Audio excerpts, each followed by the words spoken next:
Here with redshirt freshman Braden Woods as Demons get ready for another game this weekend on the road at McNeese, and we'll get to that momentarily. But first, Braden, talk to me a little bit about this past week. Back at home against another really good team. Second-ranked team in a row that we played. But looking back at last week and the week before, what do you feel like you can take from that game? Just playing those kind of caliber teams and seeing in front of you face to face that we can help us down the road this year and in the future. All right, so we knew going in that they were really good teams, really sound teams. Lamar really didn't do nothing crazy, unlike Southeastern. They were just a really simple and sound team, and we knew going in it was going to be a challenge because they are really good teams.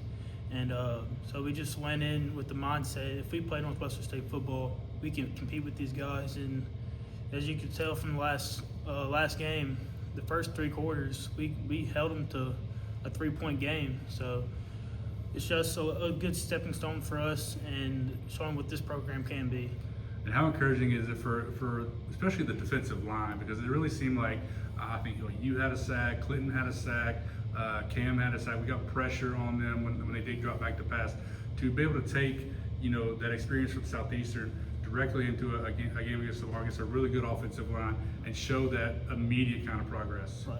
So, it's been amazing, really. We knew going in that Lamar did have a really good offensive line, and that for us to be able to play Northwestern State football, we're going to have to get pressure on them. And so we worked that all week, just getting to the quarterback, creating chaos back there. And so that's just what we did, and it shows that we can stand with those teams.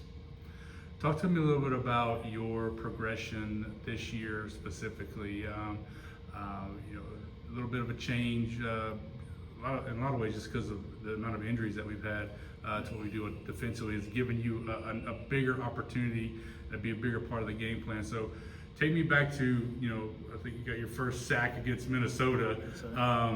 Tell me a little bit about that first before we talk about your sort of progression this year. It was an unreal experience, to say the least. Playing Big Ten against a Big Ten opponent, just getting that sack is just something that kids dream of, and it was just an unreal experience. So from that point forward, obviously you get a few snaps here or there at the beginning of this year, but over the past couple of weeks, you've been a bigger part of the defensive game plan and involved in a lot of stuff. So what does that progression look like for your game specifically from early in the season to really what's been the past couple of weeks? Right, so early in the season, I really wasn't getting very many snaps, and then we've had a couple guys just go down with injuries, and so when it was my turn to step up to the plate, I just took on the challenge and just did my job and did what the coaches asked for me to do. As like I said, your second year here, you're a redshirt freshman. Obviously, you're not the only redshirt freshman out there. You can look across the two deep and see so many of you guys. For you to have that sort of mentality, it's like, it's my turn, I got to step up, I want to do what I can.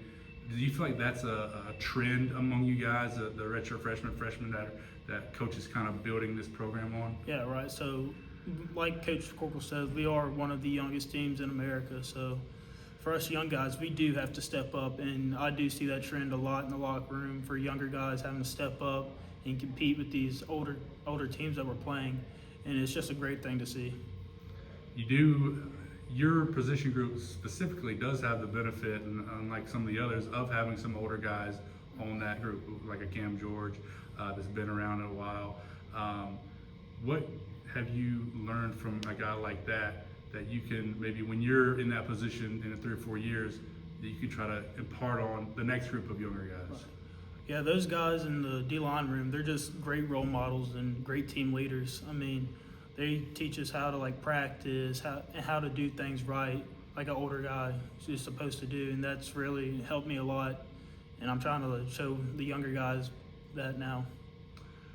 Give me a sense of your class as a whole, whether it be offense, defense, this group of, like I said, young guys. What sort of y'all's approach week in and week out? Because a lot of you getting playing time, some aren't right now, but in 2 or 3 years, you guys are going to be the relied upon people every Saturday. Right. So my class, we just grind. Like, if I had one word to describe my class, is we just grind. We know we're young. We're not as big, strong, fast. So we just have to grind and get better week in and week out.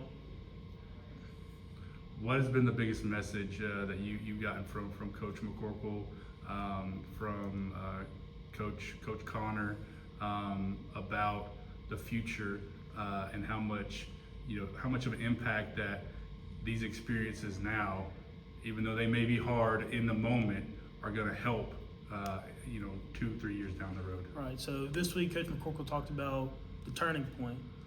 So we knew we've been playing ranked teams. We played 2 really good P4 teams, and so we've just been grinding and getting better week in and week out, and we're just waiting for that turning point. And it could come tomorrow or next year. I mean, we just don't know, but I feel like it's coming soon because this program's on the uprise.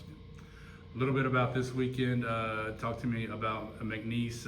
Back on the road, we've gotten really good at road games this year.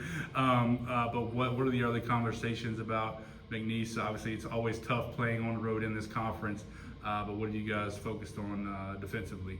So we really haven't talked much defensively as a unit, but as a team, we really don't like McNeese. I mean, that's just our rivals. So, and we're just ready to go out there and play and compete again. Yeah, Braden, appreciate your time, man. Sir, thank you.